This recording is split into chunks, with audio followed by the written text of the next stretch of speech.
அவங்களுக்கு என்ன வேணும் அப்படின்றத விட, என்ன வேண்டாம், என்ன பிடிக்குன்றத விட, என்ன பிடிக்காது, இதுல தான் ரொம்ப தெளிவு அதிகமா இருக்கு. அந்த மாதிரி தாங்க நம்ம எல்லாரும் இருக்கோம். இது வந்து ஒரு தப்பு அப்படின்னு கிடையாது. இது வந்து நமக்கு தேவையற்ற விஷயம். அவ்வளோதான். தேவையில்லாத விஷயம் எல்லாமே தப்பான விஷயமா இருக்கணும்னு அவசியம் கிடையாதுங்க. சரிங்களா? நமக்கு இது தேவையில்ல.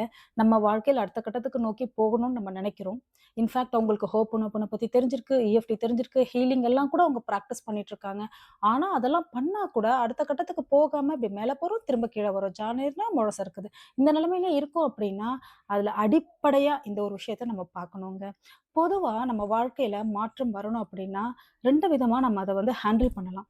1 யாராச்சும் ஒரு குரு, ஒரு கோச், ஒரு மென்டர் அவங்க கிட்ட சேர்ந்து, என்னுடைய பிரச்சனைகள் இதெல்லாம் இருக்கு. இந்த விஷயத்துல நான் மாறணும்னு இருக்கேன். என்னுடைய உடல் நலத்துல இந்த அளவுக்கு நான் வரணும்னு இருக்கேன். என்னுடைய மனநலம் ஒரு கோல் செட் பண்ணி, அதுக்காக நம்ம வொர்க் பண்றது, ஹீலிங் பண்றது அது தனி வகை. அவங்க நமக்குள்ள லேயர் லேயரா நமக்கு தேவையான எல்லா விஷயத்தையும் சொல்லி, நம்மள வழிநடத்தி கொண்டு போய் ஒரு முழுமை அடையறது அது ஒரு வகைங்க. எல்லாராலயும் ஒரு கோச் கிட்ட, மென்டர் கிட்ட சேர்ந்து பண்ண முடியாது. ஆனா, அவங்களுக்கும் வாழ்க்கையில இந்த மாற்றங்கள் எல்லாம் இந்த டெக்னிக்ஸ யூஸ் பண்ணி தேவைன்னு இருக்கும். அந்த டெக்னிக்ஸ் பத்தின நாலேட்ஜும் இருக்கும். அவங்களுக்கு இப்ப நான் பண்ற மாதிரியான ஒரு செஷன்ஸ் காலையில டெய்லி கன்சிஸ்டன்ட் பிராக்டிஸ்க்கு எப்படி இருந்தாலும் நம்ம தினம் தொடர்ந்து பண்ணிட்டே இருப்போம்.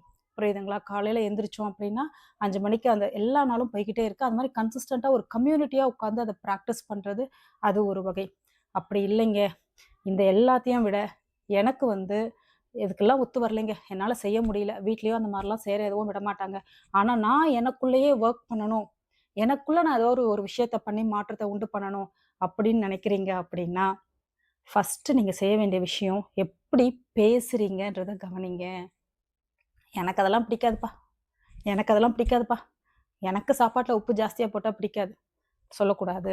"எனக்கு சாப்பாட்ல உப்பு திட்டமா இருந்தா ரொம்ப பிடிக்கும். அது நல்லா சுவையா இருக்கும். எனக்கு பிடிக்கும்." அப்படி சொல்ல பழகணும். "லேட்டா போனா எனக்கு பிடிக்காது." அப்படி சொல்லக்கூடாது. "எனக்கு நேரத்துக்கு டான்னு போறது, பங்க்சுவலா இருக்கிறது எனக்கு ரொம்ப புடிச்ச விஷயம். எனக்கு ரொம்ப திருப்தியா இருக்கும்." அந்த மாதிரி சொல்லணும்.